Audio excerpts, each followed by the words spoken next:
Now, with regard to John O'Keefe, your neighbor who lived a couple doors down, did you ever threaten John O'Keefe? Never. John O'Keefe ever threaten you? Never. Did you ever get in an argument about girls? Nope. Any animus or any conflict that you can recall ever between yourself and Mr. O'Keefe? Never. Now, you were asked some questions on cross-examination regarding whether or not you've been thinking about this case for the last 2.5 years. Do you recall that? Yes. And you indicated that you had not, correct? Mm-hmm. Correct. Sorry. And you had indicated in your testimony in response to that questioning, essentially not until people were writing things about you on the internet, correct? Correct. Can you expound upon that? Can you explain to the jury sort of when that occurred and what were the things that were being written about you on the internet?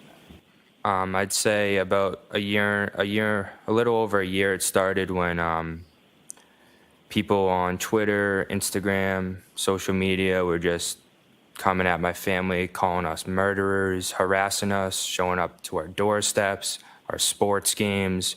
I mean, we couldn't leave the house without people taking pictures of us, and it's very terrible. And how long has that gone on for?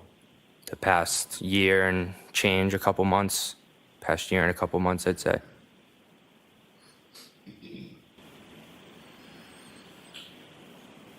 To be clear, that night that you were at 34 Fairview Road at your uncle's house, January 28th and the 29th, at any point in time did you see John O'Keefe at that house, come into that house, around that house, at any point in time that you were there? Never.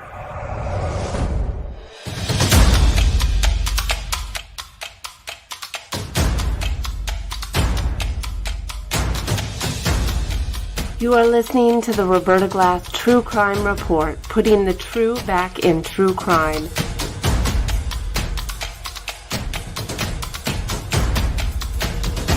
From New York City, Roberta Glass is now on the record.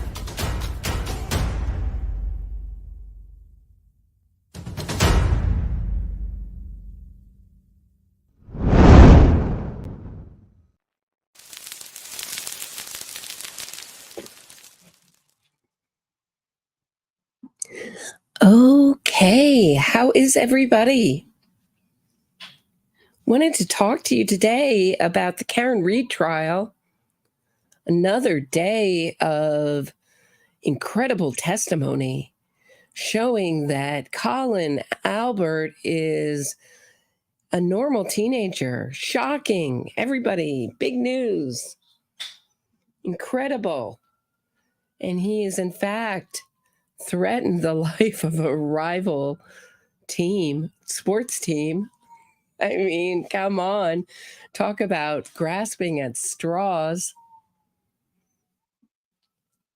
But was really surprised to see how many people really agreed with me about Karen Read being a really, scary person.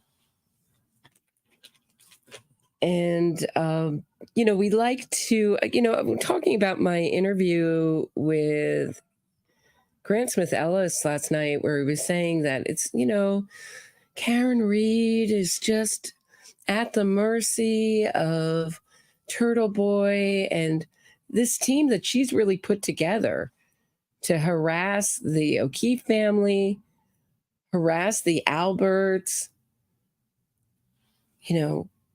If Karen Read wanted to put an end to this, she could have put a stop to it immediately, and she didn't. She seemed to really revel in this. So, I think Grant was saying, if you missed it, was saying that Karen Read has grown as a person. I don't know. I don't know where he's getting this. I think that what we do as human beings is we look for, as compassionate human beings, let's say, better way to put it, we look for the best qualities in other people, right? We try to put the best face on things. We don't want to look into kind of the dark chasm of these really antisocial people. We want to think that they're like us. and that they have compassion. But, people on trial for second-degree murder tend not to be the greatest human beings. Just a shocker. So that's where I stand on that. I don't agree with all my guests. I don't like to have on an echo chamber. I try not to. And we're not all going to see everything alike. But I think it's a real mistake in this trial. This is one of the saddest cases. When you fully understand what Karen Read did,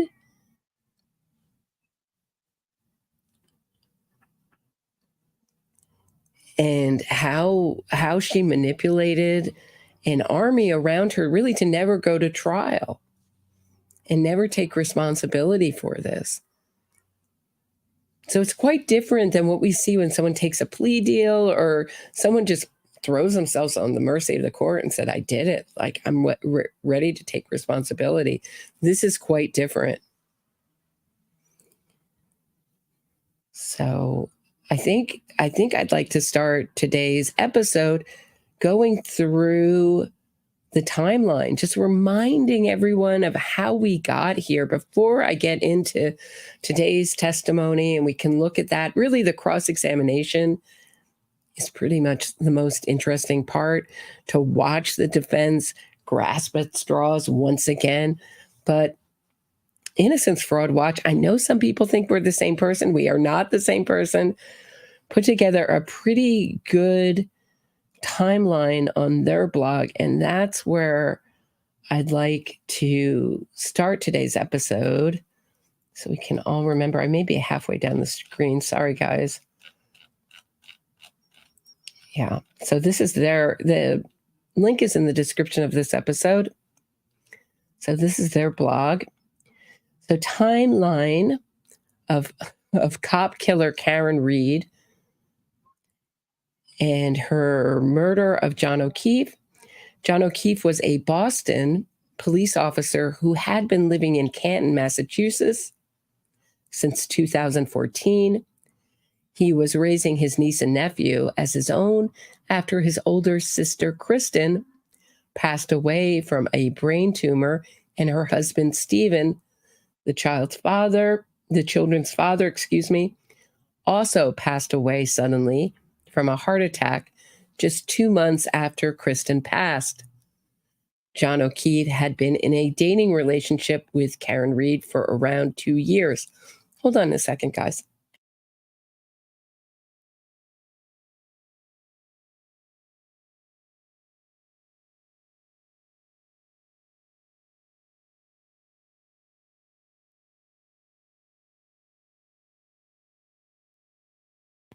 Okay. Friday, the 31st of December 2021, during a trip to Aruba with approximately 70 friends and family members, John O'Keefe bumped into Marietta Sullivan in the lobby of the hotel he was staying in with Karen Read and his 2 children, niece and nephew. Marietta gave John O'Keefe a hug and asked him where he was going. She then heard Karen Read yell, "John, who the F was that?" My words, not Karen Read's, meaning I'm editing this for YouTube. She also heard John O'Keefe say, "That's Laura's sister." Karen Read was said to have then said, "I don't give an F." Then yelled to, again, my abbreviation, not Karen Read's, then yelled to Marietta Sullivan, "F you." Karen Read went on to accuse John O'Keefe of having an affair with Marietta. Friday, the 28th of January, 2022. John O'Keefe had been telling Karen Read that their relationship had become toxic. There were occasions in the week leading up to the 28th where John had asked Karen Read to leave the house, but she had refused. John O'Keefe's niece, described an argument which took place in the week leading up to Karen's murder. The niece said that John O'Keefe had told Karen, quote, He wanted to end the relationship that had run its course, that it was not healthy, and that they argued too often, quote unquote. John O'Keefe's son, nephew, also described arguments in the couple of weeks leading up to Karen's murder. Killer Karen told Trooper Michael Proctor and Yuri Buchnick that her and John O'Keefe had a verbal argument on the morning of the 28th of January 2022 over what she fed John O'Keefe's adopted daughter/niece for breakfast. Leading up to the night at the waterfall, the defendant and O'Keefe exchanged several text messages about their strange relationship. Voicemails left by Karen Reed to John O'Keefe on the 28th of January 2022 have yet to be disclosed. John O'Keefe, so at 7:37 p.m., John O'Keefe and his friend Michael Camerino are seen on CCTV footage entering C.F. McCarthy's pub. John O'Keefe was wearing jeans, black Nike sneakers, a light and dark gray long sleeve shirt, and a dark baseball hat with an American flag on the front. 8:51 p.m. CCTV footage caught Karen Reed enter C.F. McCarthy's pub. Karen Reed was wearing a black jacket with a white shirt underneath, black boots, black pants, and she was carrying a small purse handbag. 8:58 p.m. The same footage showed a bartender handing Karen Reed a tall cylinder-style glass with a clear liquid with a lime in it. 9:15 p.m., Karen received a cylinder-style glass with a clear liquid and a lime in it. Drink 2. 9:20 showed Karen Reed receive a shot glass with a clear liquid in it, which she poured into her tall cylinder glass. Drink 3. 9:33, the footage, the same CCTV footage, showed Karen Reed receive another shot glass with a clear liquid in it, which she again poured into a tall cylinder glass. Drink 4. 9:57, the footage shows a bartender was observed handing Karen Reed a tall cylinder-style glass with a clear liquid and a lime in it. Drink number 5. 10:22. Wow, she's drinking these things fast. 10:22 p.m. CCTV footage showed Karen Reed receive a shot glass with a clear liquid in it, which she poured into her tall cylinder glass. Drink 6. 10:29. CCTV footage showed Karen Reed receive another shot glass with a clear liquid in it, which again, so we're on drink 7. At 10:40, Karen Reed caught on CCTV footage leaving McCarthy's pub with John O'Keefe. 10:54, John O'Keefe and Karen Reed entered the Waterfall Bar and Grill. And you can see Karen Reed was grabbing a drink there. She walked into the Waterfall with it in her right hand and walked to the side of the table. The footage also shows Karen Reed consuming 2 additional drinks, 1 shot and 1 mixed drink. Karen Reed lied to the police about taking a drink from the McCarthy's pub with her into the Waterfall Bar and Grill, which she had hidden under her jacket. Saturday, the 29th of January, 2022, a heavy snow was falling with blizzard-like conditions. Read more here and here. 2 a.m., Julie Nagel had been spending time with her best friend Brian, who is the son of the owners of 34 Fairview, as it was his birthday on the 29th. At around midnight, Juliana texted her brother Ryan Nagel for a lift home. Juliana was sitting at the dining room table looking out for her brother Ryan to arrive. Ryan had been out with his then girlfriend, Heather Maxon, and his best friend, Richard De Antonio. As they, Ryan, Ricky, and Heather, were traveling down Cedar Crest to pick up Julie, Ryan noticed Karen Reed's black SUV Richard D'Antonio flashed his headlights to give Karen Reed right away onto Fairview. Ryan Nagel texted his sister Julie when he was on Fairview to let her know he was almost there. The truck the three of them were in traveled down Fairview behind Karen Reed's SUV. Ryan Nagel noticed Karen Reed had her brake lights on. Julie Nagel went outside to greet her brother and invited him in. Heather and Richard into the house. The three of them declined, and Julie decided to stay a bit longer and get a ride home with the McCabe's. 12:10, Colin Albert was picked up from 34 Fairview by Allison McCabe for a ride home. 12:10, Karen Reed was caught on CCTV footage leaving the Waterfall Bar and Grill with two other women. Jennifer McCabe had invited Karen Reed and John O'Keefe back to the home of her sister on Fairview Road. 12:11 a.m., John O'Keefe was caught on CCTV footage sipping from a short cocktail glass in the Waterfall Bar and Grill. He then walked out of the front door of the bar, holding the glass in his right hand. 12:14 a.m., John O'Keefe texted Jennifer McCabe, "Where to?" 12:15, Karen Reed's black SUV was caught on the library CCTV footage,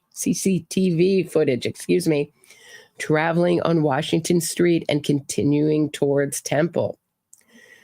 12:17 a.m., Karen Reed's black SUV was caught on Temple, traveling by the building toward the intersection of Washington and Dedham. 12:18, John O'Keefe called Jennifer McCabe to ask for directions. Jennifer McCabe gave him the address to 34 Fairview Road. Matthew McCabe overheard his wife speak to John O'Keefe. The Fairview address was apparently entered into Waze. The Waterfall Bar and Grill to Fairview Road is usually a 4 to 5 minute car journey. 12:19, on their way to pick up Juliana Nagel from 34 Fairview, Ryan Nagel observed Karen Reed's black SUV in front. 12:24, this is the time John O'Keefe's cell phone data suggests he arrived at 34 Fairview. 12:24, Heather Maxson, the former girlfriend of Ryan Nagel, who is sitting in the back of Richard D'Antonio's truck, spotted Karen Reed and John O'Keefe inside of Karen Reed's SUV outside of 34 Fairview. 12:27, Jennifer McCabe texted John O'Keefe, "Here." Jennifer McCabe said she was looking out the window of 34 Fairview and saw Karen Reed's SUV pull up to the front of the house. Over the next 15 minutes, the vehicle remained outside the residence. Jennifer McCabe said at some point, Karen's SUV moved to a different spot on the road. Then she noticed the SUV had gone and she assumed they had gone home. So Matthew McCabe and Juliana Nagel also observed Karen Reed's black SUV out on the front of 34 Fairview. So at 12:29, Jennifer McCabe called John O'Keefe. She also texted him at 12:31 a.m. Hello. 12:40, Jennifer McCabe texted John O'Keefe, "Pull up behind me." John O'Keefe's phone was later found on the grass underneath him. 12:41, killer Karen Reed left a voicemail on John O'Keefe's phone. 12:41, Jennifer McCabe called John O'Keefe's mobile unanswered. 12:42, Jennifer McCabe texted John O'Keefe, "Where are you?" 12:43, Jennifer McCabe called John O'Keefe by accident. And at 12:45, Jennifer McCabe texted John O'Keefe, "Hello," then observed Karen's black SUV drive away. This is the last time. This is 12:45. This is the time killer Karen Reed also told the police she last saw John O'Keefe. Reed told investigators she dropped off O'Keefe at around 12:45, made a 3-point turn and left, but did not see O'Keefe inside the house. So noticeably absent from available video footage that investigators diligently sought for was any video of the defendant's vehicle arriving at the victim's home in the early morning hours of the 29th. And at 1 a.m., Karen Reed left John O'Keefe voicemail saying, "You are effing using me now. You are an effing another girl. You are an effing loser. F yourself." She also called him an effing pervert. So at 1:45, Matthew and Jennifer McCabe gave Julianne a Nagel and Sarah Levinson a lift home from 34 Fairview. So it goes on. I mean, I may take a little bit of a break and get back to this, but that will give you an idea of where we're kind of going with this and the events, how we got here, how we got to this point in the testimony. But I think this is actually a really important part. At 4:30, Karen Reed's lawyer, David Yannetti, stated, "At 4:30 in the morning, my client is placing multiple calls to the victim. In this case, her boyfriend, wondering where he is, why isn't he coming home, getting annoyed with him because his niece, of whom he was a guardian, had to go to bed without saying goodnight to him." And 4:30 is also the time John O'Keefe's niece indicated Karen Reed had woken her up. She also stated that Karen Reed had initially said she got in an argument with John O'Keefe and had dropped him off. So she's already starting to lie to people here. Does everybody get the significance? And at 4:53 a.m., killer Karen Reed told John O'Keefe's adopted daughter niece to telephone Jennifer McCabe. Karen Reed was heard stating, "John didn't come home. We had a fight. I left him at the waterfall." And then, so that was her original story. And at 5 a.m., killer Karen Reed called Carrie Roberts and stated, "John's dead," then hung up. 5:02, Catherine Camerino, a nurse who was working from 7 to 7, called Karen Reed, answered source testimony here. Text from Catherine Camerino to Karen Reed, "Karen, are you okay?" Text back from Catherine Camerino to Karen Reed, "Go back home so you're safe with Kaylee. He'll end up home. I bet he's on someone's couch."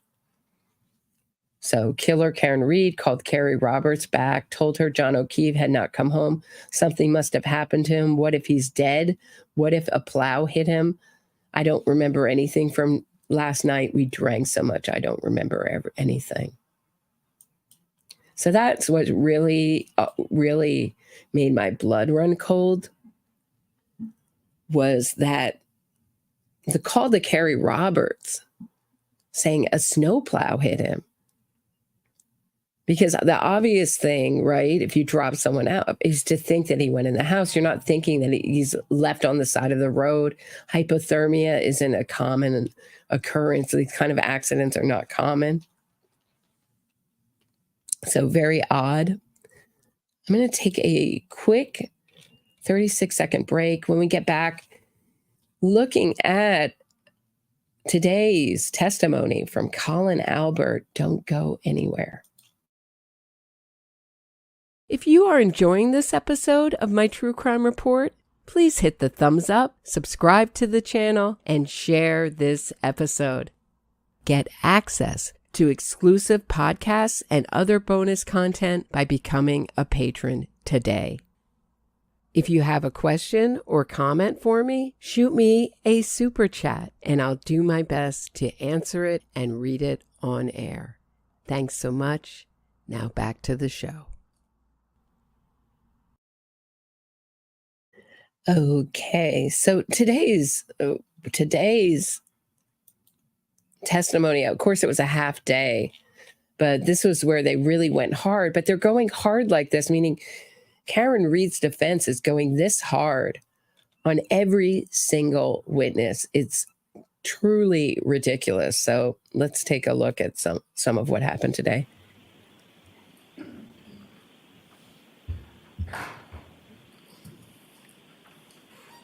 Sir, do you recognize those two documents? Yes. Taking a look at the one that's got multiple documents on it, I don't want you to tell me what's on it. Just tell me if you recognize the picture that's in the middle to the right. Yes. Okay. And then looking at the second document, which I believe is marked EE for identification at this point.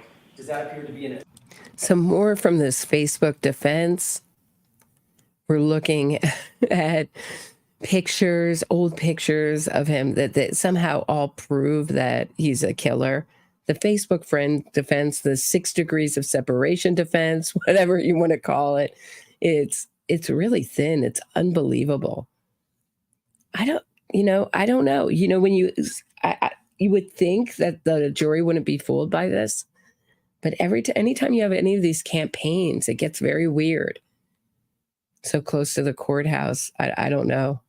I don't know which way the jury's going to go on this. I don't know how they're taking this.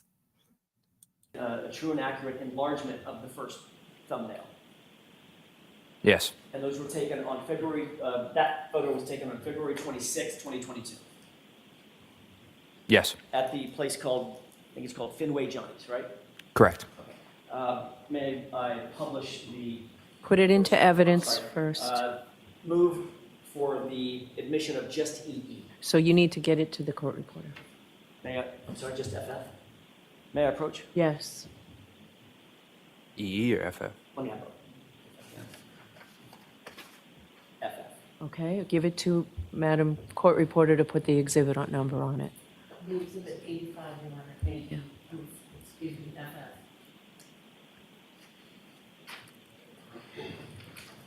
May I? Yes. Do you see that photograph that's being displayed? Yes. Are you in that photograph? Yes. Which person are you? In the middle.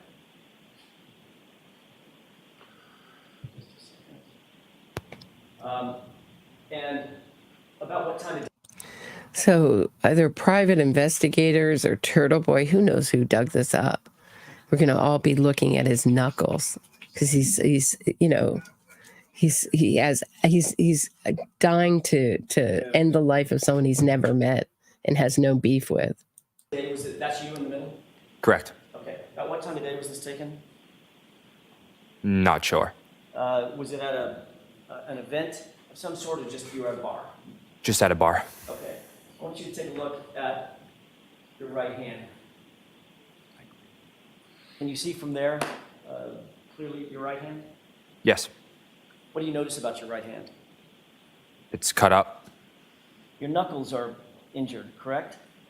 Correct. Now, you didn't take this photo, did you? Nope. That photo was never on your phone. In other words, it wasn't a friend of yours that took the photo, correct? No. This was taken by an event staff member, is that right? Correct. It was later posted on social media, isn't that right? Correct. You could not access the metadata, you couldn't access the time and date of that photo, correct? I'm not sure what you mean by You that. couldn't manipulate the time or date this photo was taken? No. This photo is completely sort of out of your control, isn't that right? Correct. And it was controlled by the event staff at Fenway Johnny's. Correct. And on February 26th, less than a month after the incident at Fairview, that's what your right knuckles look like, correct?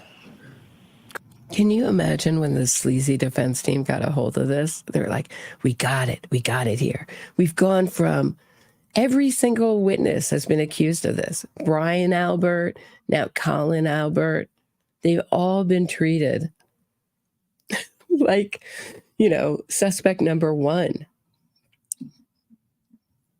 I just wonder how the jury's taking this. So this was, I believe, weeks afterwards. Correct.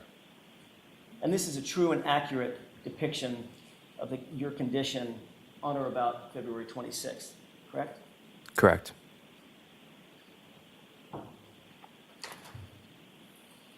How'd you get those injuries, Mr. Albert? We can pull the lights up. I was Yeah, no criminal record, never been in a fight. He testified to. Now Turtle Boy's putting out $100. How cheap is he? $100 for any information that Colin Albert has been in a fight, guys. Come on. Don't you want to solve a crime? Doesn't everybody want to solve a crime here?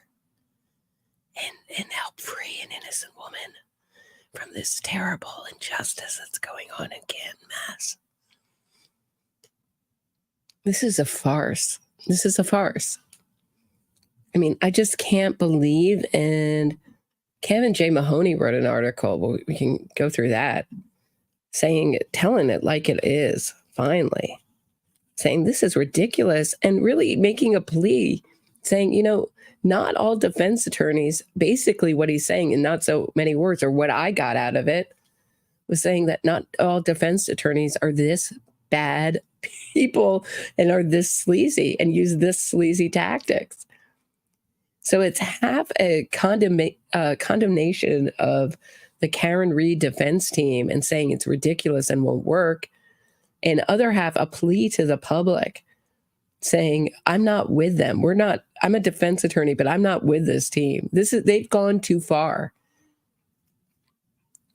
But I've seen this before. When I interviewed Julius Jones's defense attorney, talking about that innocence fraud campaign, he had the same reaction to these kind of innocence fraud, what I call innocence fraud lawyers.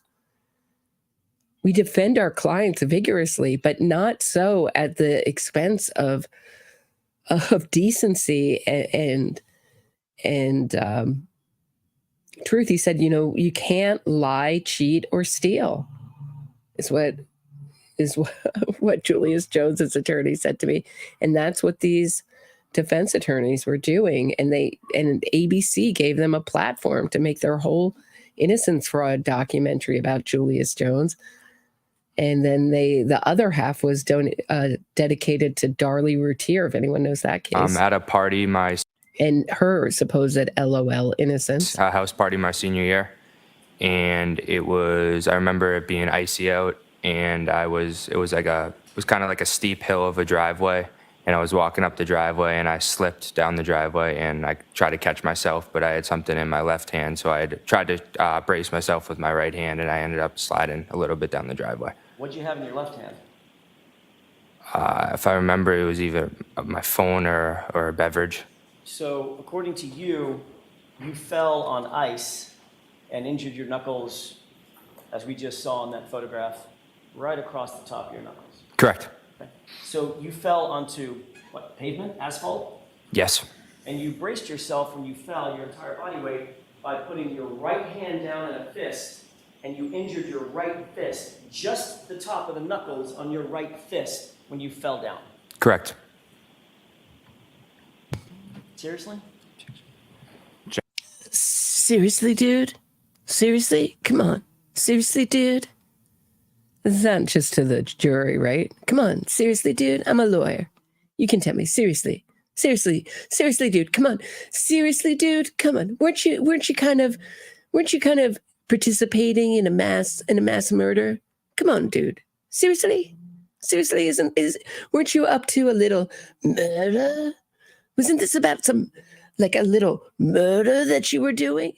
Seriously, dude, you want me to believe that you fell when we all know that you were involved in a murder? A murder? Isn't that what you were doing? Weren't you murdering someone, like, say, a police officer? I mean, this is ridiculous. Action, Your Honor. Sustained.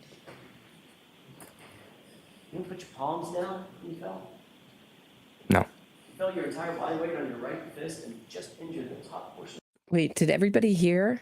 Did everybody hear that his palms were down? Oh, wait, were his palms down when he's falling? Is that?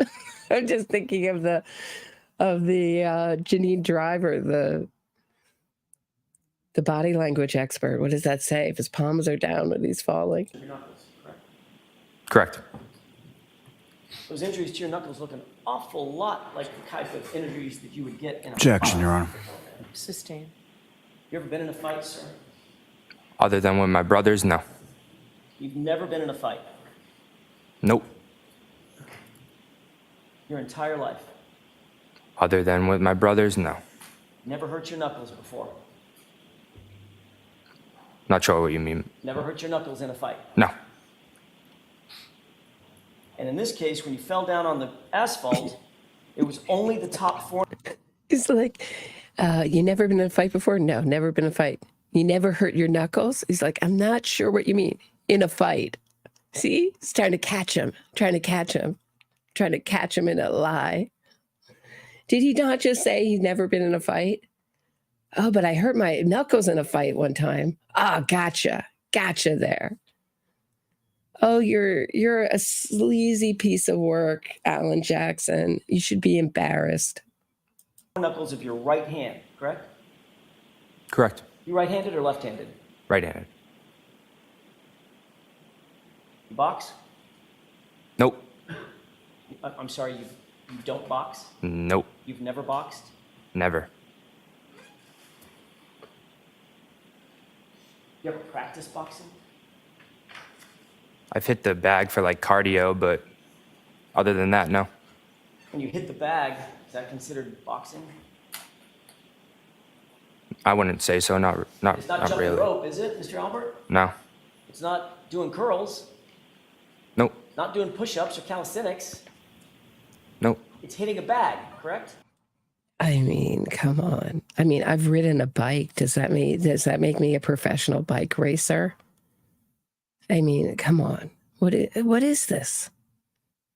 The desperation from this defense team is palpable. Yeah. That's boxing, right? I'd say yeah. No. You're hitting the bag in the gym for cardio. Sorry, Colin. Sorry, Alan. No, it's not boxing. Just as if you were jumping rope, you're not boxing either, even though that's an exercise that boxers do. Yeah.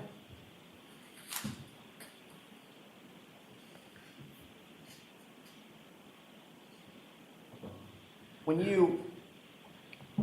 that photograph was taken at Fenway Johnny's, those knuckles looked like they had been re-injured from a prior injury. No? No. Just falling on the asphalt. Correct. Any other cuts or scrapes from that terrible fall on the asphalt?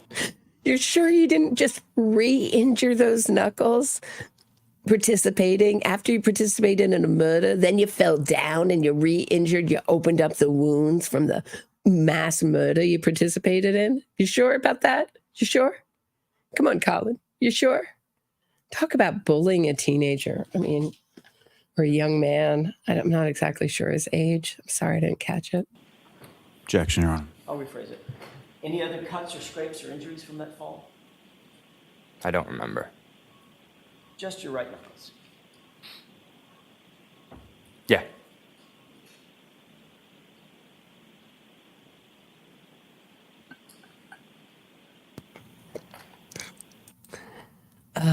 Excuse me. You got me. You got me, Alan Jackson. It was the lawn thing. Even though it really wasn't me and we don't know. John O'Keefe really didn't have any problem with anybody running through his yard. It was my little brother, Dylan. But never mind that. You know what? You got me. You got me. Is that what Alan Jackson expects? Just like, get me off the stand. You got me. I participated in a mass murder. You know what? I started it. Chloe the dog piled in. It was vicious.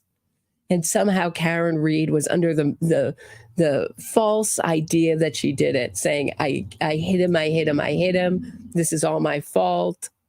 Afterwards, somehow she got that wild idea. Are you guys getting the intense stupidity of the Free Karen Reed campaign? It's so dumb. It's so dumb. All these innocence fraud campaigns are dumb to this level and conspiratorial, but this is dumb to a level of dumbness that may have reached an all-time high here. You said you've never been in a fight before. Nope.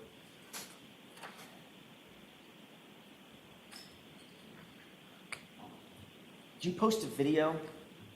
You threatened that you're going to... Objection, Your Honor. The objection sustained. I'll see you at sidebar on this. I'm familiar with this.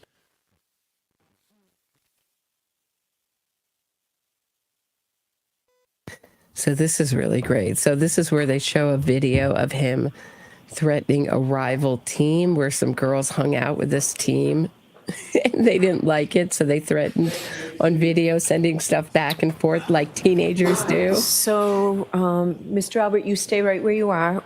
We're going to see a couple of short. Funny, there's no videos from any of the Alberts threatening or anyone threatening John O'Keefe ever, the patron saint of Canton. Hey, Latin Rican. I guess AJ doesn't know anything about boxing either. I suppose boxers should fight with only one hand in a boxing match.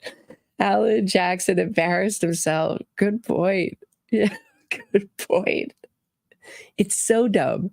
Videos, and then Mr. Jackson will ask you questions, and then Mr. Lally will ask you questions. Then I'll hear from the lawyers, and then I'll take a break, and you'll get a break before we go back. Okay? Yeah. Did you have a lawyer present? No, I do not. Okay. All right. So the first. Yeah, this is an interesting point that others have brought up. He didn't think he took part in a murder, guys, but he didn't think that he needed a lawyer, and he didn't plead the fifth. Strangely, he's just up there, relaxed as heck, just answering questions without a lawyer, not pleading the fifth. Sounds plausible, doesn't it? One, are they both on the same? They're separate. I separated them. All right, so let's mark them each for identification. The one I'm holding in my right hand, Bring it up. I'll call advantage. Okay. That would be GG for identification. Thank you. Good luck.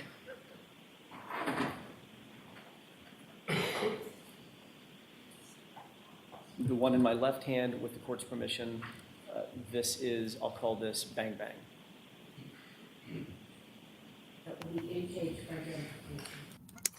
Okay. Are you familiar with Nancy Sinatra's song, Bang Bang? I shot him down. He calls this Bang Bang. He calls the exhibit Bang Bang. This is comical.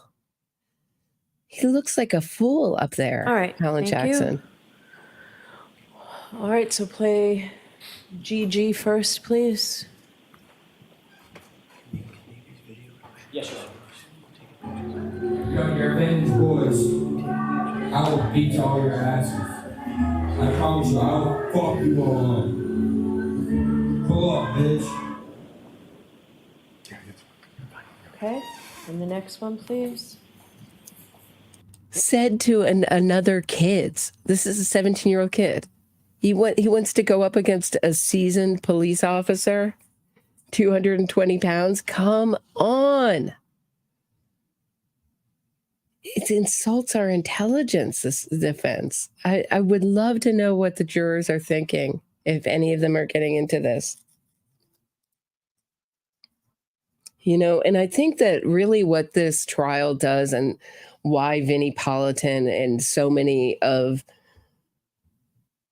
people are buying the conspiracy, is it just seems our culture is getting more and more a need for the unusual and these fantastical stories, these fabulous fantastical stories, because you're only limited by your imagination. We're, unfortunately, on this side, we're limited to the facts of the case, but they can go anywhere with this. They've changed suspects a zillion times, and no one seems to notice. Every time they'll argue. So Brian Albert to Colin Albert to Jen McCabe. It's all a mismatch. Ask any, and it's really interesting to look at my comment section. Most of it now is just attacks on me or my guests, but when they don't even bring up any kind of narrative now, because there really isn't any narrative left. It's all been kind of destroyed. It's all kind of comments like, how come, why come they didn't find them? Why come no one didn't see? John O'Keefe. Oh, Julie Nagel did? But she saw a blob. She saw something. Oh, in the dark, in a snowstorm? Yeah. Okay, someone did see him. Why? Well, then why come nobody woke up? Huh? Why come? But if they were all awake, they'd all say they were conspiring. Who's awake at 4 and 5 in the morning in a snowstorm on a Saturday morning? They must have been up all night, kind of like Karen Reed, who didn't change her clothes, wearing the same clothes, driving around in a 2-mile radius before she went and picked up her friends. You're a bitch, bro. Fuck you, yeah. Fuck you, pussy.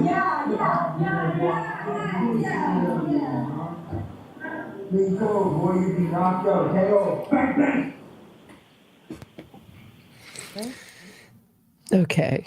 Okay, so they're crap talking, right? Crap talking. Clearly the makings of a killer. What I love is the giant, no offense to Calvin Albert, but the giant zit on his forehead in the first video. I mean, we're talking about a teenager here with a bunch of other teenagers. I mean, it's so absurd. But they're mass conspirators, and they suddenly could walk out on the lawn and do all this without leaving a trace. Now they're master criminals. May I inquire, Your Honor? Yes. I'm going to take those two videos one at a time. I'm going to call one the Advantage Boys and one the Bang Bang video. For purposes of my questioning, Mr. Albert, specifically regarding the Advantage Boys video, did you recognize it? Yes. How did you recognize it? What do you mean by How that? do you recognize it? Is that you? Yes. Okay. When was that taken? Maybe my sophomore year in high school, around. Where were you? I don't remember. Okay. Where So it your was. sophomore year in high school, that's about 3 or 4 years ago? Yeah, around. You indicated on cross-examination you've never been in a fight, No. indicating that you have no violent tendencies and no violent proclivities, correct? Nope. What were you saying on that video? That I would beat them up. Did you say you would beat them up, or did you say, I will fuck you up? I said I will F you up. No, you didn't say, I will F you up. What did you actually say? That I would fuck them up. Hey, hey, Alan Jackson, let's talk about Karen Reed's voicemails to John O'Keefe. What did she say right after this? Not at I don't even know what time these videos were made. They're kind of vague about that. Right after, immediately after, I hate you, you're effing someone else, my words, not hers. How about those? I can't wait till those are played, Alan Jackson. I would love for Karen Reed to take the stand. That's going to be epic if she does that. You also said something about beating somebody's ass, right? Correct. What did that mean? That I would beat them up. So when you said, I will fuck you up and I will beat your ass, was that a friendly invitation? No. That was a threat, correct? I don't know if I would call it a threat. Don't? I'm not sure. Someone walks up to you. I'm not going to do it. But if someone did, walked up to you and said, I will fuck you up. But they didn't walk up. They sent a video. Clearly, they're playing around. They didn't like it. They're fooling around. Someone calls you and says your refrigerator's running. Is that nice? Do they mean well? I think you should be really worried, right? I mean, think about all the things. I mean, we used to get together, as kids and crank call, sorry, before computers and whatever, crank call all our friends' parents and stores and all sorts of things. It's very different when you do it from afar. You know what I mean? Up close in person. Did they run by their house and start threatening them? I will beat your ass. You wouldn't take that as a threat? If they walked up to me, yeah. But if they didn't walk up and just shouted it across the street and stood there and said, I will fuck you up, I will beat your ass, that's not a threat. I'm not sure. Yeah, I think you are sure, sir. All right, so that I'll strike at the Commonwealth standing up and objecting. Were you threatening? I think you are sure. He's so competitive, Distraction Jackson, and he gets in these things where he's not getting what he wants and he gets so frustrated and he's ready to just pull these words out of this poor kid's mouth. Very bullying. I look at this and I think, and he did this when he was a prosecutor too. Go back to my episode where I played his closing argument in the Phil Spector trial. Really interesting. So instead of saying, here's all the evidence I presented, he went and he really disparaged the two witnesses that were useful to the defense and just tore them apart. Anybody remember that episode? Pumpkin Pie. One woman's name was Pumpkin Pie. Pumpkin Pie.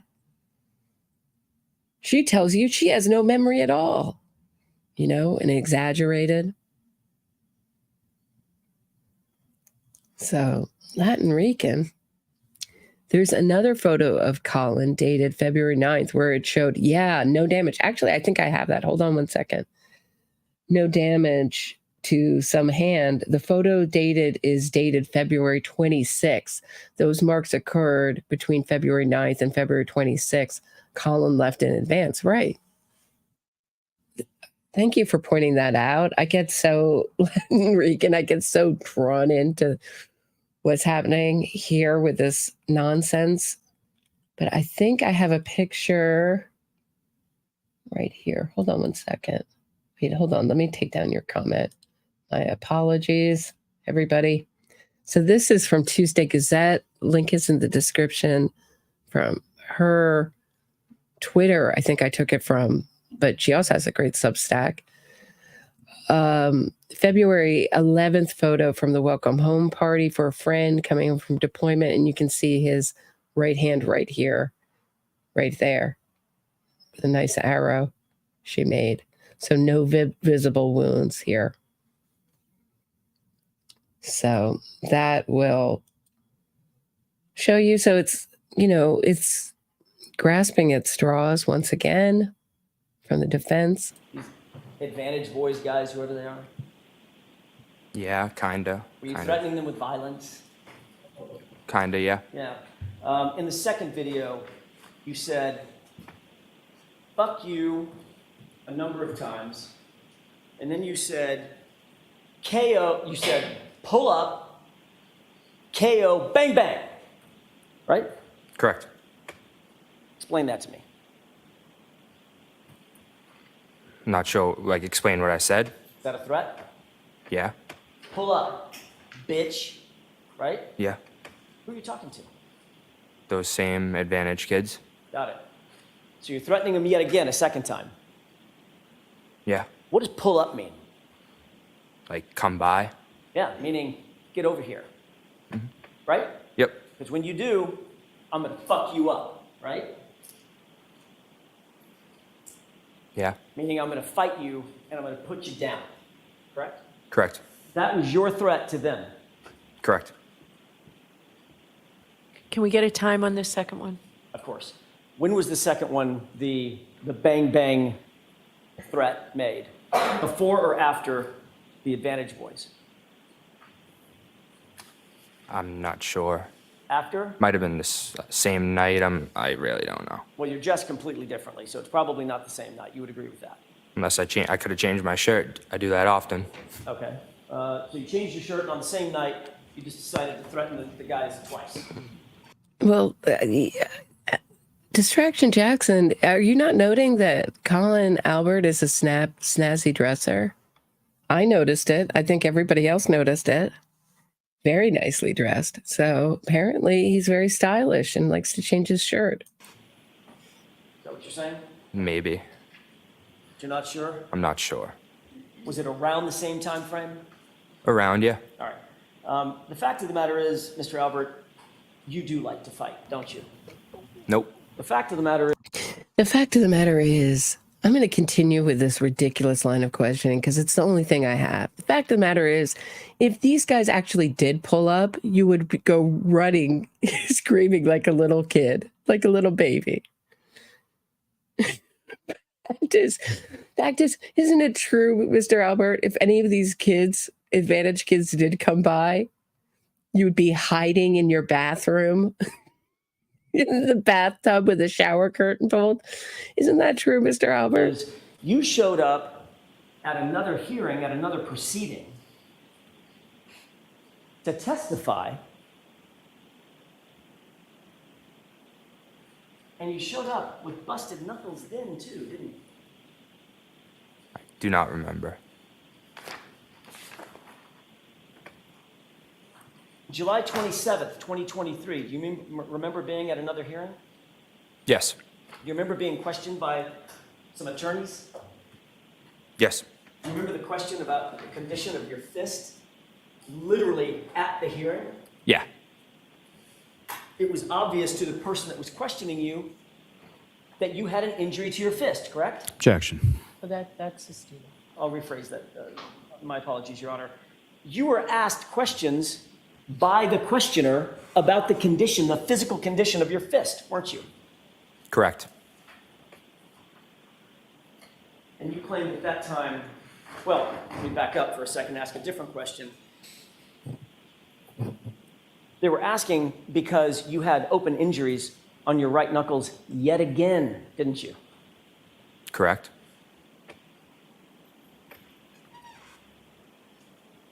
You said, I must have been hitting a heavy bag, right?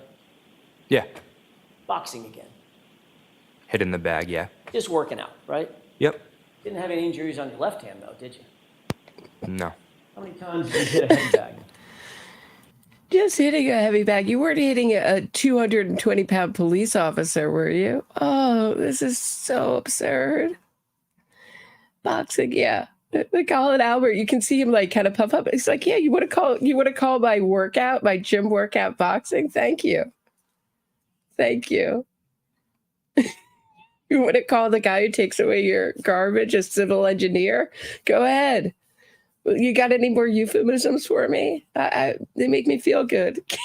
Keep it up, dude. I'm not sure. How many times have you worked out with a heavy bag? That's an unfair question. I'll ask a better one. How many times have you worked out on a heavy bag?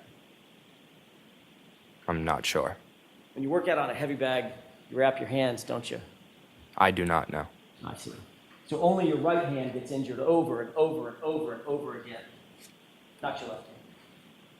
I'm not sure. Even though you punch in the bag with both hands. I'm not sure. Yet again, you're right-handed, aren't you? Yes.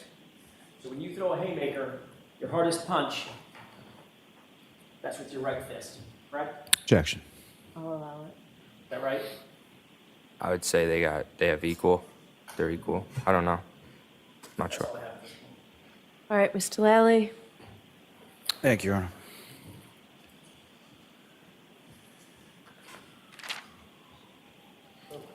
Mr. Albert,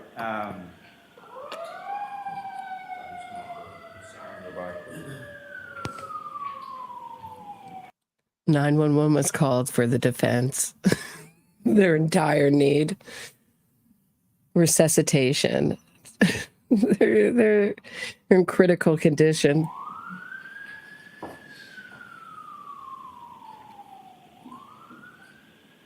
when those videos were made, you were a sophomore in high school.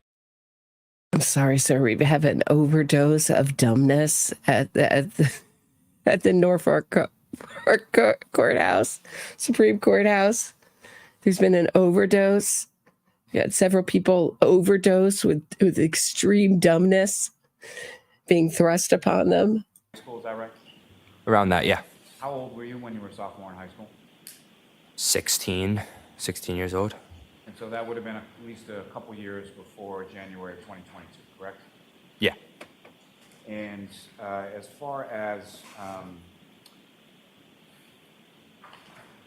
within those videos, well, as far as timing, so those videos were around the same time, both sort of same time period within your sophomore year, Correct.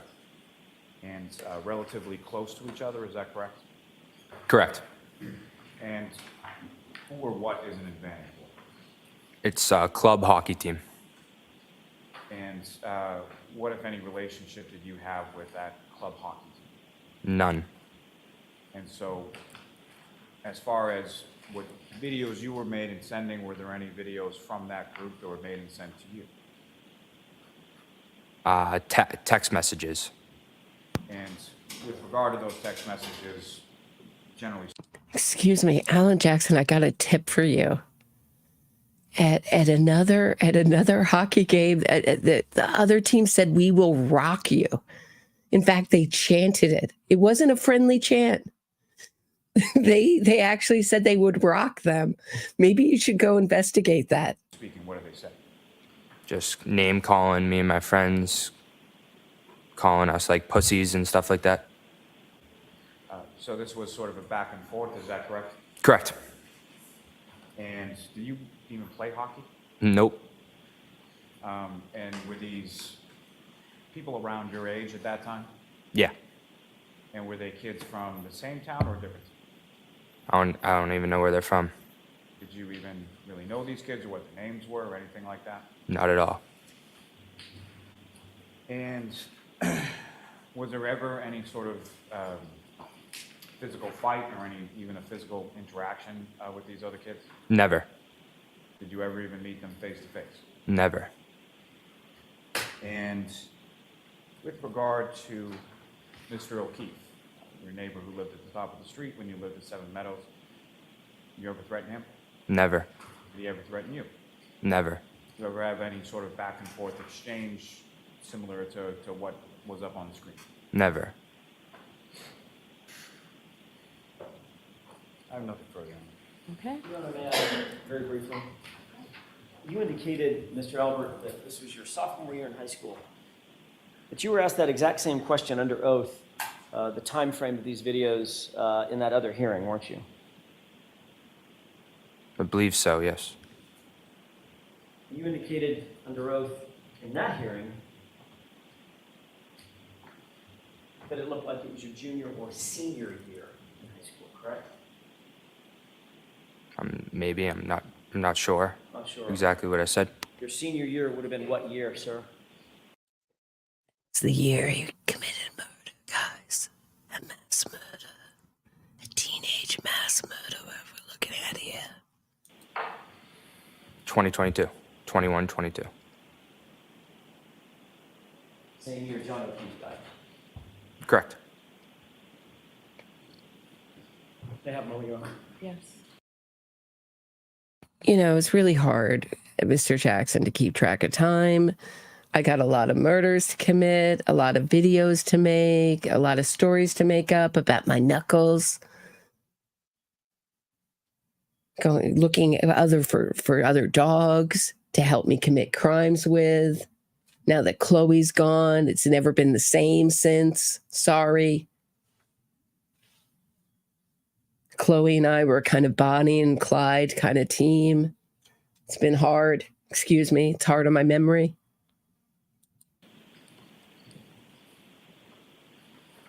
That's all I have at this time, Your Honor. Thank you. All right, I will hear you. Your Honor, if we could make the argument outside the presence of the witness. Yes, I'm sorry. I'm going to ask you to step out of the court.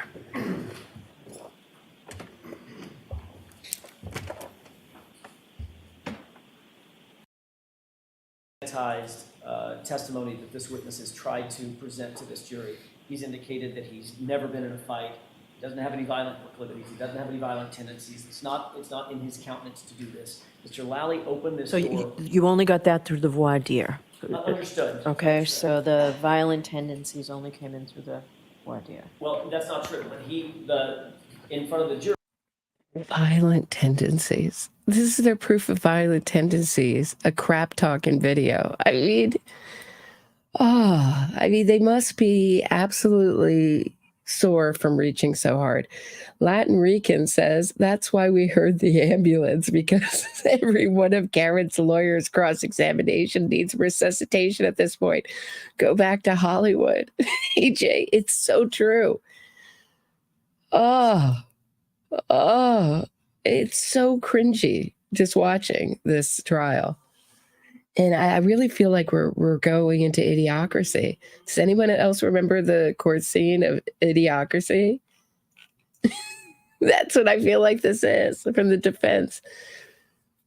It's so bad. And then they talk about Lally. I mean, I really think that's what they're like that scene from Idiocracy. Just look at him. He talks like you know what I'm talking about. Derogatory F word. He said, I've never been in a fight. Okay, but that specific question, you said violent tendencies, it was unobjected to, but that was voir dire. Understood. Mr. Lally clearly opened this door yesterday. He presented a photograph or a series of photographs with this witness's family. His arm draped over his aunt. Look at Erin O'Keefe's face. Look at Erin O'Keefe's face. She's like all of us right now. She's like, please, like, ew, like, please stop. Alan Jackson, this is so bad. So bad. This is so bad. Oh, like, please, can you stop? Can you stop? Because this is so bad and embarrassing. It's been bad enough, your bang bang video. Please, do we need an encore? We don't need an encore. Please. Looking very family oriented, etc. And Mr. Lally went further than that and specifically said, I want you to take a look at your face, and your hands, and your extremities. Do you see anything unusual or odd about that?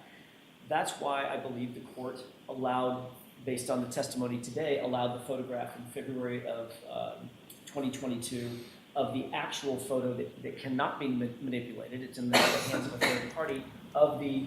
Hey, Alan Jackson, the judge let it in out of pity because you have nothing else. Your defense is pathetic. It was a pity from the judge. Pity. The busted and injured knuckles on this witness's right hand. He then said, I've never been in a fight. Those two videos belie that testimony. There is no way to look at those two videos and say, this is not relevant to the issue of whether or not he has been in a fight. But tell me how whether he's been in a fight is relevant to an issue in this case. That's what you have to do. Because the police should have, the Massachusetts State Police should have, if they were doing their due diligence, they should have investigated this young man. They should have investigated every single person.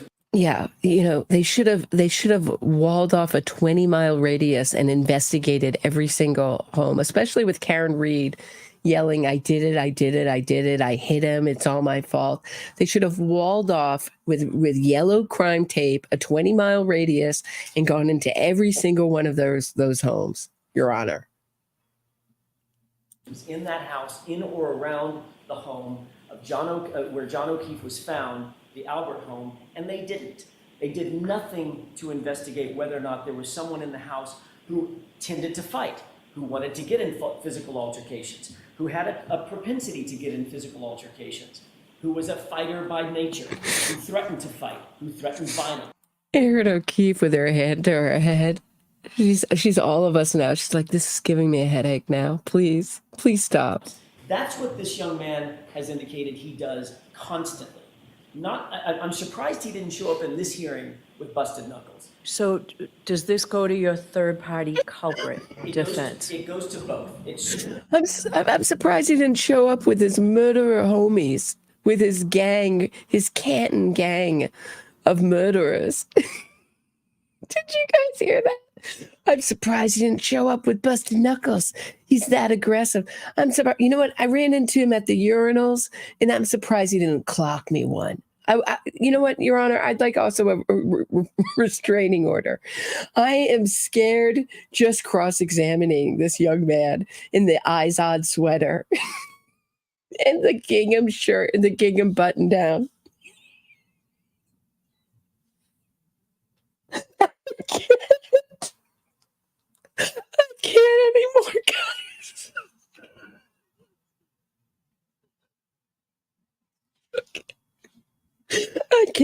I can't anymore with this guy. Your Honor, I may need a bodyguard for the rest of this trial. I may need. We're dealing with we're dealing with the back streets of Canton here.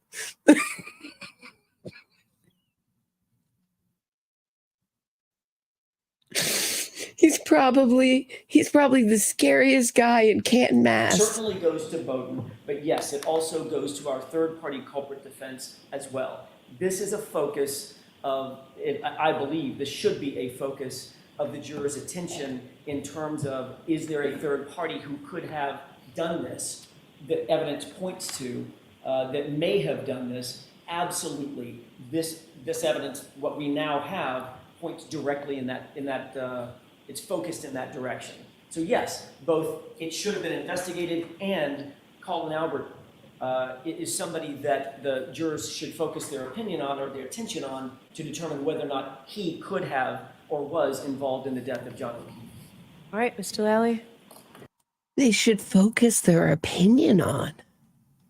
Isn't that interesting? They should focus their opinion on.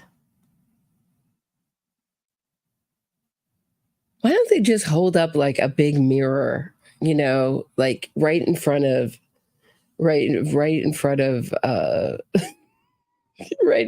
Karen Reed? Just deflect anyone. Not me, right?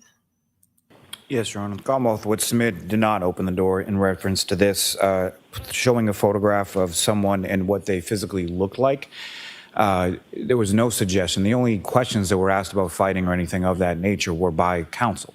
So counsel thinks he opened his own door. I don't think that's exactly how that works. This is nothing more than rank speculation. It has nothing, bears no relevance whatsoever to this case. You're talking about something that is dated at least a year, if not two, prior to the incidents in this case. But what if it's as Mr. Jackson pointed out, the prior testimony, his senior year, which is, of course, is much closer? Well, I think even assuming that, as far as relevance is concerned, Your Honor, there is no evidence here of a fight at all. There is no evidence that this witness was even present at the house at the same time as the victim. There's no evidence of any animus between this witness and the victim. There is no evidence whatsoever, as I stated, that he was even present at the same place at the same time on the night with John O'Keefe, on the night that John O'Keefe was killed. There is no evidence from even these videos of any physical altercation having taken place. So whatever juvenile beef that he and his friends had with individuals from another town, there's no evidence whatsoever of physical altercation. There's no evidence that there's a physical altercation even in this case. So to allow counsel to introduce this purely for prejudicial reasons and to invite the jury to speculate as to what it is essentially does nothing but divert the jury's attention away from the facts of the case and what the evidence of the case is, and more so is just there's no evidence of anything in this case. Alan Jackson's like, that's exactly what we're trying to do. We're trying to divert the attention away from my client. Have you seen the case against her? Excuse me, Judge, have you seen the case against my client? It's looking pretty bad. We're doing everything we can to divert attention away from her. Exactly. Here. Lally, exactly. Well expressed. May I give it briefly? Yes. In terms of evidence of a fight, I don't know what Mr. Lau is talking about. He says there's no evidence of a fight in this case. John O'Keefe looks like he had been beaten to death. He's got two black eyes, a laceration over his right eye, a laceration over his nose, a giant wound on the back of his head, and he doesn't look like he was hit by a car. He looks like he was in a physical altercation. It's as plain as the nose on your face, and we have evidence that It's as plain as the nose on your face. Come on. You saw it. It's as plain as as the as the nose on your face. It's as plain.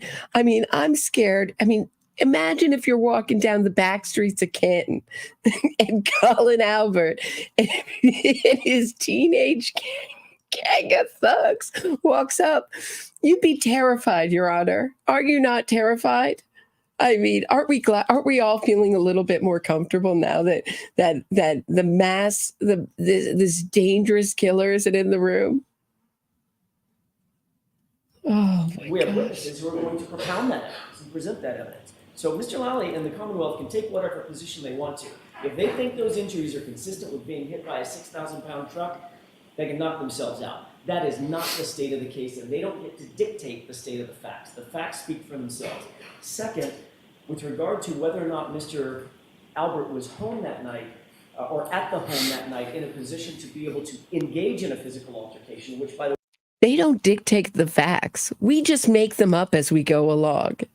Doesn't everybody get the way that this trial's going? We just make up we make up it what we would like.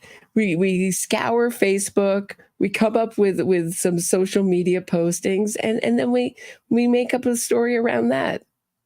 That's the way we've crafted our defense. Latin Rican says, look at the size of Colin's body. The jury noticed he didn't strike an intimidating physical appearance. Well, Latin Rican, you've never walked down those dark back alleys of Canton. Had he approached you, you might have been extremely frightened for your life. Just wait till we hear your client's voicemails. Exactly. It's going to be interesting when that comes up after all this bang bang nonsense. But who knows? Who knows? You know, maybe that'll be too far away. Be interesting if the jury makes that connection, won't it? Yeah, interesting comment, Latin. takes about that long. That is predicated on his own family members covering for him. Every one of the witnesses who testified basically are friends and families of the Alberts. And keep in mind, Your Honor, I don't think it's lost on anybody that Colin Albert was hidden, specifically and intentionally hidden from all of law enforcement for the first several months of this investigation. Nobody was willing to even say he was at. Yeah, he was hidden, not because he wasn't there, not because he left at 12:10 and wasn't anywhere near the scene of the crime. And there's no evidence that John O'Keefe ever made it in the house. So we have that hurdle. He was intentionally hidden in garbage cans, in back of stores. No one could find him. No one could find him because he was being hidden behind a blue wall of silence, guys. The conspiracy gets larger. House. That is highly, highly suspicious. Given the gravity of what we have now, I would take an issue with one thing Mr. Lally said. He said this diverts the jurors' attention. I would agree it diverts their attention. It diverts their attention to somebody who possibly could be involved with this, who was not properly investigated. He's saying exactly what I said. He's like, yeah, divert your attention. Exactly. That's exactly what we're trying to do. Divert their attention. Did you guys hear that? He's like, that's exactly what we're trying to do. Excuse me, I have to defend Karen Reed. This is not fun. Have you seen the way she snaps at me in between witnesses? Your Honor, when this is a long trial, I'm working with nothing here. Nothing. Throw me a bone. Okay, so may I have those 2 flash drives, please? Yes. No, I was asking Madam Court Reporter. All right, so why don't we take a 15-minute recess? I'll look at these and we'll come out. Court, all rise.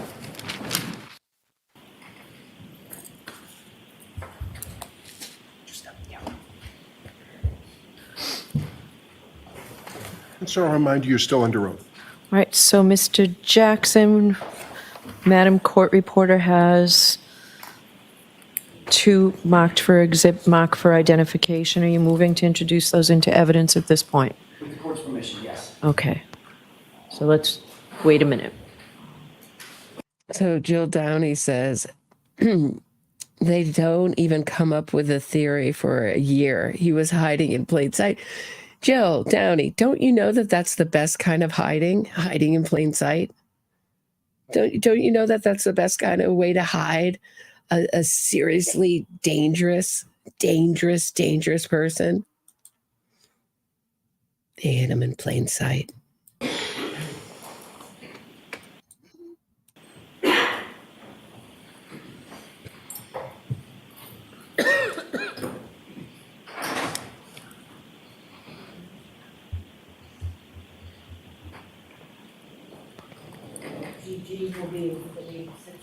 Thank you.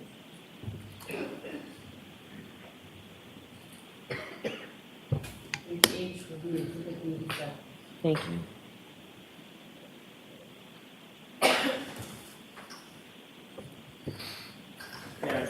Yes. Thank you. Mr. Albert, before we took a break, you had mentioned that you've never been in a fight. Correct. You stand by that testimony? Correct. I'd like you to take a look at a video. It's been marked for, sorry, it's evidence number 86. I'm going to play this short video for you, and then I'm going to ask you a couple of questions.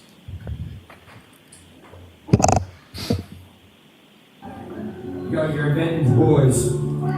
I will beat all your asses. I promise you, I will fuck you all up. Yeah. Oh, the giant zit is back. Clearly made him even more dangerous and more intimidating.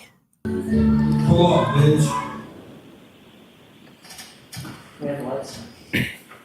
Did you recognize what was depicted in that video? Yes. Who was that? Me. So how many of you thought that he was going to say, oh, you've never been in a fight, and then the video was going to impeach him, right? So what we all expected was a video of Colin Albert being in a fight. Approximately when was that video taken? Around my sophomore year in high school. Sophomore year or senior year in high school? Say around my sophomore year in high school. Why do you say your sophomore year when you previously, well, let me ask it a different way. Did you previously testify at a different hearing back in July of 2023? Yes. You were asked about this video, weren't you? Yes. You were asked about another videos at the same time, correct? Correct. And in that hearing, you said you believe that was taken closer to your junior year or senior year in high school, correct? Correct. And that was under the oath? Correct. Same oath that you took here? Correct. Closer in time to the events in question, and at that time you said your junior year or senior year in high school, correct? Correct. If it was your senior year in high school, what year would that have been? 21, 22, so 2021, 2022. Going into 2022, correct? Yeah. The same year that John O'Keefe passed away. Correct.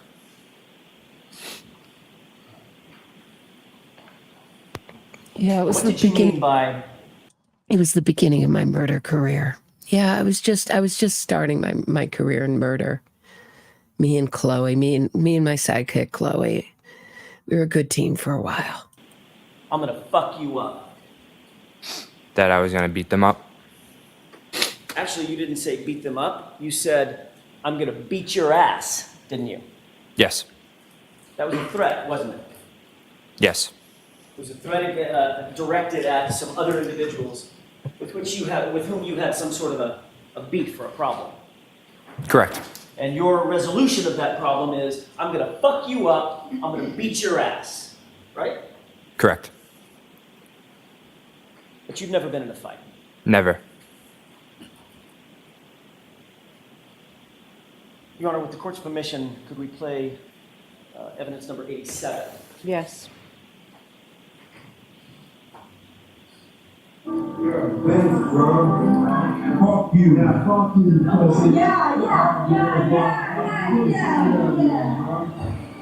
Good code, boy. You be knocked out. KO. Bang, bang.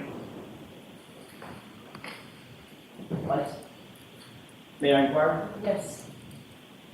Mr. Albert, who was that in that video? Me. Was that taken around the same time? Yes. You indicated you're a Was that taken around the same time? If I look really serious and tough, maybe the jury's gonna buy this nonsense. bitch, bro. Right? Correct. Was that a threat? Yes. More of an insult? Yeah, more of an insult. Calling someone out? Yep. Making them feel bad? Yeah. Prompting them to maybe fight? Objection, Your Honor. Yeah, Making him feel bad, making him feel sad. You're talking about making people feel bad after you've gone after every single witness in this case, Alan Jackson. You're talking about making people feel bad. This is absurd. You've gone after first responders, people, paramedics, for firefighters, people who save people's lives for a living, people who've given their whole life to public service, who've done nothing wrong, but unfortunately come into Karen Reed, this antisocial personality's orbit. ask that question differently, Mr. Jackson. Also called him a pussy, didn't you? Correct. Derogatory comment? Correct. And then you said, KO, bang bang, right? Correct. What's KO mean? Knockout. And what does bang bang mean? I'm not sure, honestly. You were just talking about knocking somebody out, Correct. and the bang bang just sort of flowed. Exactly. Was that a threat? Yeah. And this wasn't a crime done with a gun. I mean, you know, if he said, I'm going to run my car over you, maybe it'd be relevant. I can't believe the judge let this in. It's so ridiculous. Yes. And these threats that we've just talked about, that we've just seen, these are threats of physical violence, right? Correct. You're not threatening to hurt their feelings or send them a mean text, right? No. You're threatening to kick their ass, right? Correct. To get physical, right? Yes. To ball up your fists and beat the shit out of them. Objection. Can you answer that? Will you answer that, please? Yeah, can you repeat the question? Probably shouldn't. You were threatening to ball up your fist and beat the heck out of them. Objection. Oh, now it's too offensive. I probably shouldn't repeat that. It might offend some of the jurors' ears because your statements were so vicious and so out of line. I probably shouldn't repeat it, but I will. Ball up your fists. I mean, this is the acting. Welcome to the Alan Jackson School of Acting. In class, you'll learn how to deliver totally ridiculous, absurd, and unbelievable scenarios with total confidence and full drama with emphasis. You'll learn how to make dramatic pauses and strut around the courtroom with a pen in your hand. Welcome to the Alan Jackson School of Acting. Hey, Latin Rican. It appears to me the bang bang allegedly occurred somewhere else. Alan Jackson, ask your client why she pondered about incapacitating John O'Keefe that night. Yeah. Did I incapacitate him unwittingly and in his drunkenness pass out? It's not even, she was repeating such a weird interview she did with Dateline. Or is it, yeah, Dateline. Such a weird interview. I mean, that sentence doesn't even make sense. So did I hit him unwittingly and in his drunkenness? Meaning he was drunk, it's his fault. When clearly she was the one with the really high alcohol blood level. Is that what you were threatening to do? Yes. When you testified in a separate proceeding in July of 2023, you actually showed up for questioning live, correct? Yes. And you showed up at the time in July of 2023 with your knuckles busted up again, didn't you? Correct. And you were asked about your knuckles at that time, correct?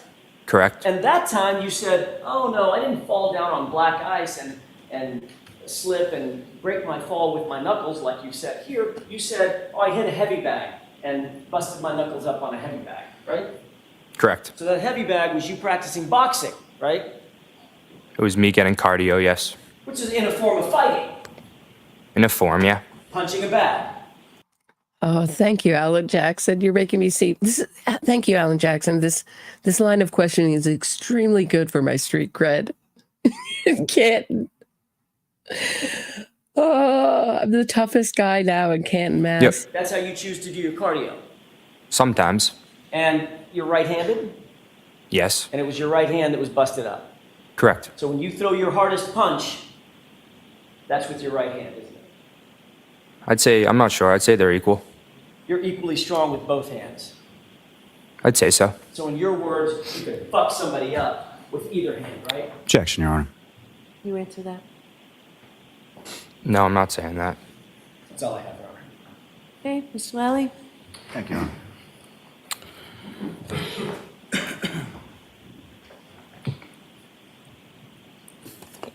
Your Honor, just before I begin, may we approach? Okay.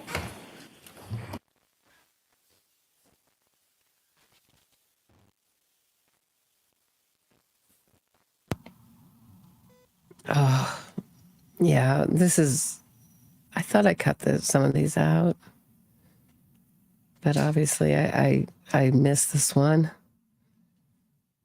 All right, sorry guys.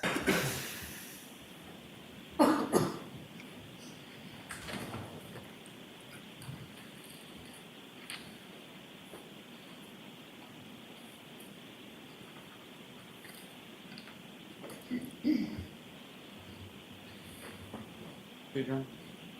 Yes. Mr. Allen, just to be clear, Allie McCabe is not your cousin, correct? Correct. She's a friend of yours who you have relatives in common, is that correct? Correct. Now, when you and I and other individuals met prior to your testimony in this case, it was just one time, is that correct? Correct. And did we talk about something called sequestration? Not that I remember, no. Did we talk about having conversations with other witnesses while the case was pending or going on? No. Now, you testified when you were asked on cross-examination that you haven't had any conversations with any other witnesses, you haven't watched any coverage, you haven't done any interviews, correct? Correct. Was that at my instruction? No. Is that something that you've done at any point in time as far as talking to any other witnesses, including your parents? No.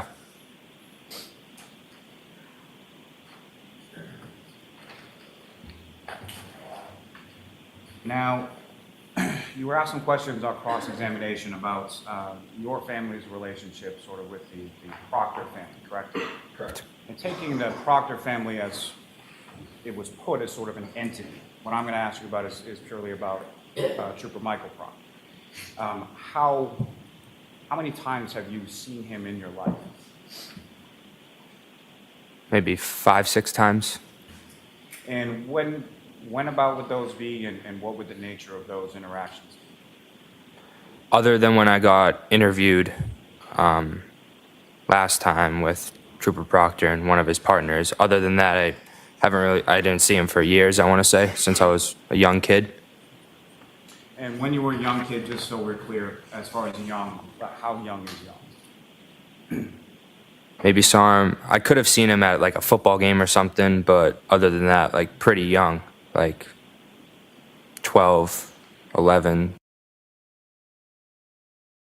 Yeah, it's a really important point to note that nobody thought that the Alberts or anybody was involved in this when you have Karen Reed saying, I hit him, I hit him, I hit him.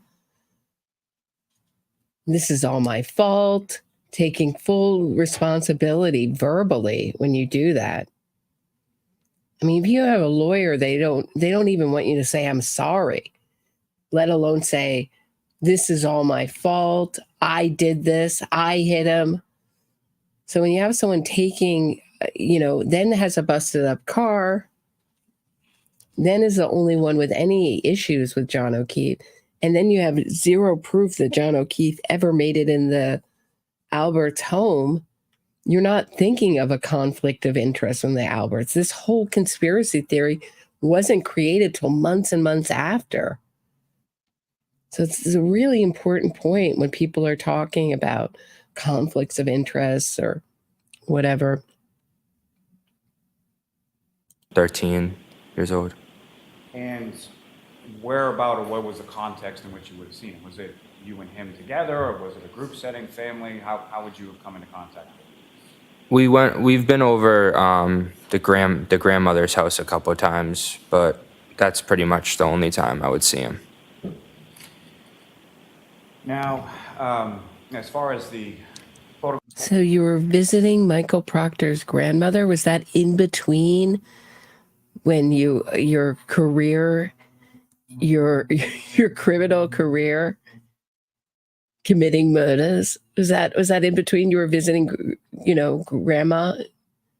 Grandma Proctor in between murders. Is that when that happened? So ridiculous. Angela W., welcome. Thanks for becoming a member. photograph that you were shown as far as a wedding was concerned, you were a ring bearer in that wedding, Correct.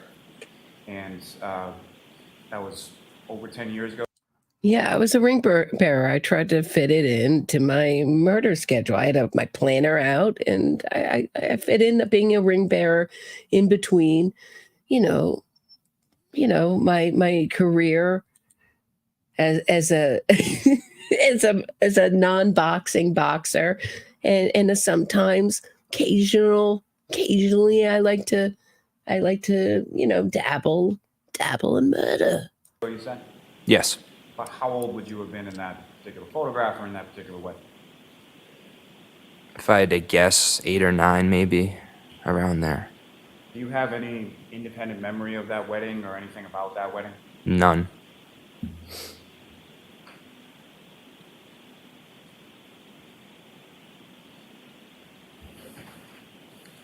And as far as your family being close, again, sort of the Proctor family as an entity, is your family close with all of the Proctors, or is your family close with Courtney Proctor, or is your family close with Michael Proctor? Mostly just like my aunt and my mom's friendly with Courtney, I'd say. Not really close with Michael.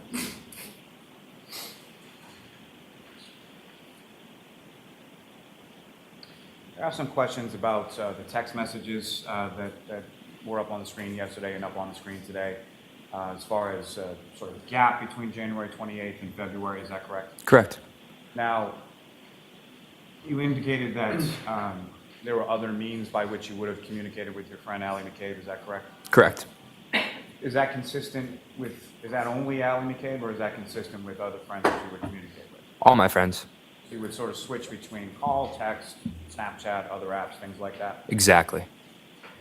And the top of that screen was the text messages regarding picking you up from 34 Fairview on January 28th or 29th, correct? Correct. Do you have any idea when the last time was? The text before that, was it days, weeks, months? Not sure. That period sort of... Thank you. Yeah. That period of sort of January 28th into February, is that, how would you characterize that? Is that a normal gap between times that you would have text communications with Allie McCabe? On iMessage, yeah, I would say so, yeah. And from the photographs that you were shown yesterday during your direct examination, when I was asking you questions, those were photographs from February 11th of 2022, correct? Correct. And Ms. McCabe was present at the house for your cousin Jack coming home from the Marine Corps as well? Correct. So you saw her on February 11th, correct? Yes. So they're talking about, again, so, it's kind of hard, when Lolly talks, he has not gone to the Alan Jackson School of lawyer acting. So you can sometimes tune out a little bit, but what they're talking about here is the February 11th photo where his knuckles are clean. They're busted up so much, so often, it's hard to remember, according to Alan Jackson, but here you'll see, nothing on actually, I think I think Tuesday Gazette, am I right that you're pointing to his left hand and it's really his right hand up here that we should be looking at? I don't know if there's just not an easy way to put that arrow there, but I would think that would be his left hand. And it's really up here by her neck, right? Let me know if I have that right. Now, the other photographs that you were shown today at some sort of bar or establishment, were those taken before or after the time at your uncle's house when your cousin Jack came home from the Marines? After. And after by days, weeks, if you know? Weeks. Now, with regard to questions you were asked about injuries to your hand, those are two separate incidents, one in February when you slipped on ice, is that correct? Correct. And one in July when you had struck a heavy bag, correct? Okay, thank you guys. Yeah, I do have it right. I don't know. I mean, it's hard when you're making those pictures. Kind of fit in all these kind of like arrows and things, but I think it's this hand we should be looking at, not the hand holding the cup. I think it's the other hand there. Either way, whichever hand you're looking at, the clean. Correct. And when you struck a heavy bag and got sort of injuries on your hands, were you wearing anything on your hand when you hit the heavy bag? Nothing. Nope. Have you received any sort of training in boxing, taking classes, anything like that? Never. So it's something you do as part of your workout, correct? Correct. And you're an athlete, correct? I'd like to say so, yeah. You played sports in high school, correct? Yeah. And at least at the beginning of college, you played sports in college, correct? Correct. See, this all makes sense to me so much here. Like, you just look at the pride he gets when he's asked if he's an athlete. So it really makes sense to me. If you go back to Alan Jackson when he's saying you were boxing, he's like, all right, I was boxing. It wasn't that I was getting in cardio. I'm like, now I'm like an amateur boxer. You want to call me an amateur boxer? All right. You know, he prides himself in his athletic prowess. He likes to be thought of as an athlete. You can see it here in the questioning. Interesting.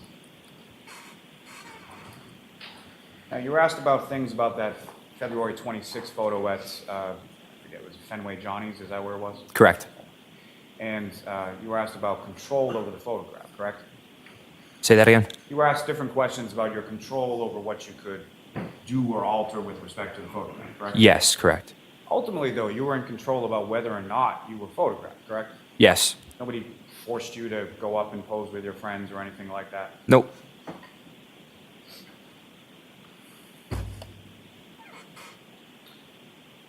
Now, as far as those videos that you were just shown, how old were you? Around 16, I'd say around 16 years old. So you believe it was sometime in your sophomore year of high school? Yes, that's what I believe. And so that would have been a couple years before your senior year of high school, which you were in January 2022, correct? Correct. And this video, as far as, do you recall who you were referencing in those videos? An advantage club hockey team. So a club hockey team, were they about the same age as you? Yes. And did you know any of those people? Nope. And were they, the club hockey team, was that within the same town as you were? I'm not sure. Did you play hockey Nope. at any point in time in high school? Never. And was this just you sending them videos, or was this some sort of argument or something going back? Just shout out to all the Dan Markel trial watchers. How amazing would it have been if Alan Jackson went to the video and was like, I have a video of you. And it was Colin Albert saying, we're going mano a mano. that would have been just the cherry on top of that questioning. It was an argument going back and forth. So what, if anything, did you or any of your friends receive in regard to from that club hockey team? We received texts like being name called, like calling pussies and words like that. So do you recall which came first as far as the text or the video? I do not recall. But similar, the text message that you received from this That's what I was thinking about, Molly. Puzzle pieces. Puzzle pieces. So Rashbaum, Daniel Rashbaum, the lawyer for now Donna Adelson and Charlie Adelson. I was saying, I was just thinking, listening to this cross of or redirect of Colin Albert. It's just like how ridiculous Alan Jackson is, and he's, I think he's way more ridiculous than Daniel Rashbaum ever was. I mean, I didn't think that was possible, but I think we've reached critical ridiculousness in this defense. And the difference is a really well-moneyed, well-funded campaign that people are buying it. And a really, and of course what you need is an uneducated public about the facts of the case, because then you can go anywhere. Once you know the facts of the case, it's hard, it's hard to buy these innocence fraud narratives. Were they similar in nature to the videos that you posted? Correct.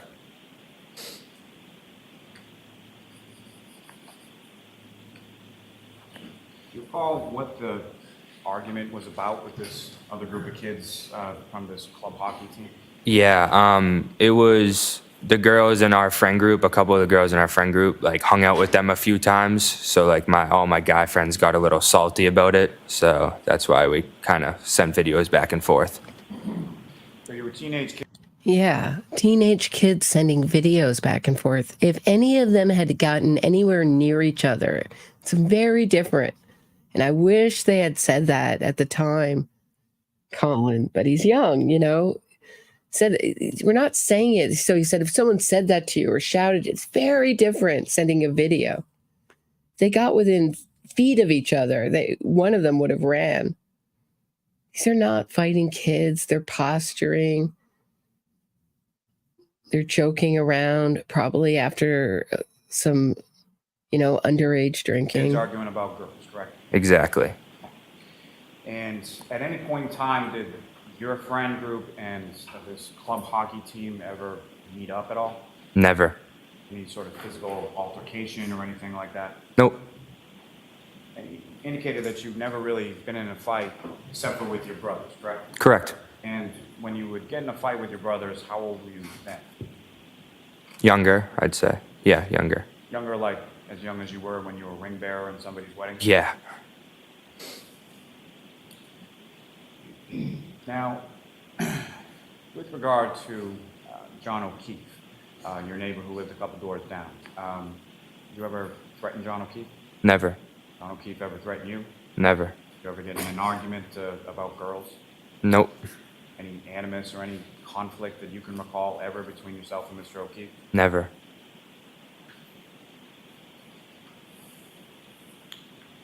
Now, you were asked some questions on cross-examination regarding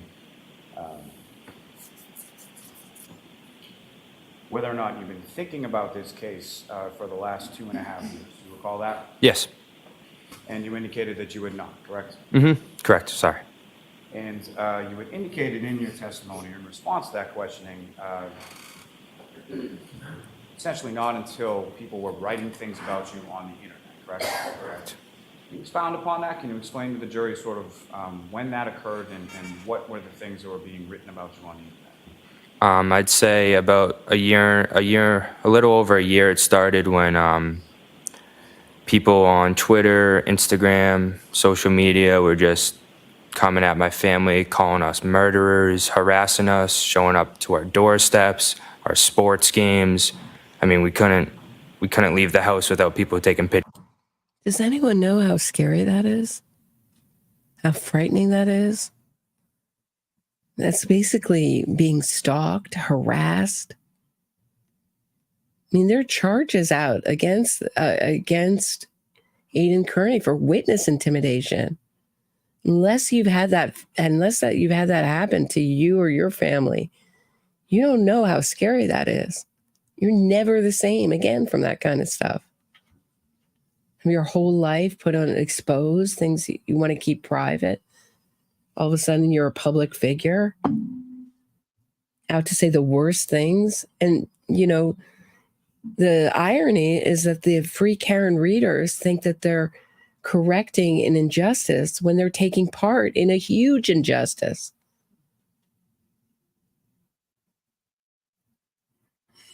I mean, these are not, there's no evidence that any of these people committed this crime except Karen Reed. Pictures of us, and it's very terrible. And how long has that gone on for? The past year and change, a couple months. Past year and a couple months, I'd say. To be clear, that night that you were at 34 Fairview Road at your uncle's house, January 28th and the 20th. Did you also that huge breath and the voice crack? I mean, that's an epic sigh there. He's holding it all in. At any point in time, did you see John O'Keefe at that house, come into that house, around that house, at any point in time that you were there? Never. Nothing further. Okay. So I'm going to save John Mahoney's excellent article for next time, because we've been going for about 2 hours, and I think that feels right. But does anyone have any questions or anything they want to say? I think this is where I'm going to end it for the evening.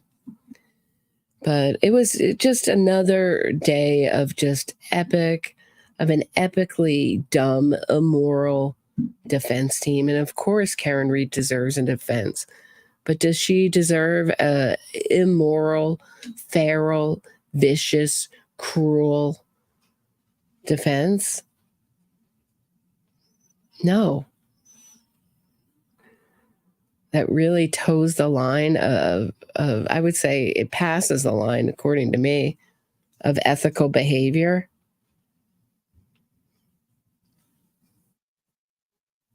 You know, because every single witness has been labeled a liar, a conspirator, a killer. I mean, it's getting ridiculous. So, and we got weeks more of this. I mean, I don't know how dumber it can get than today. I mean, we're going down, you know, we've hit peak dumbness. But we'll see. I'm off tomorrow, but I'll be back Saturday. Hey, Jane's World. Nice to see you. I was just getting ready to, you were just getting ready to rumble. Someone watch out, Jane's World. Do you say that often? Is that a kind thing to say, Jane's World, too? If someone said it to you, should we beware? Should we all get bodyguards? I mean, Alan Jackson. I need a bodyguard for this teenager. Oh, so ridiculous. Please hit the thumbs up. Leave me a comment. Share this episode. Subscribe to the channel. Leave me a 5-star review on Apple Podcasts. I'll be back Saturday at 6 p.m. Have a great night, everybody.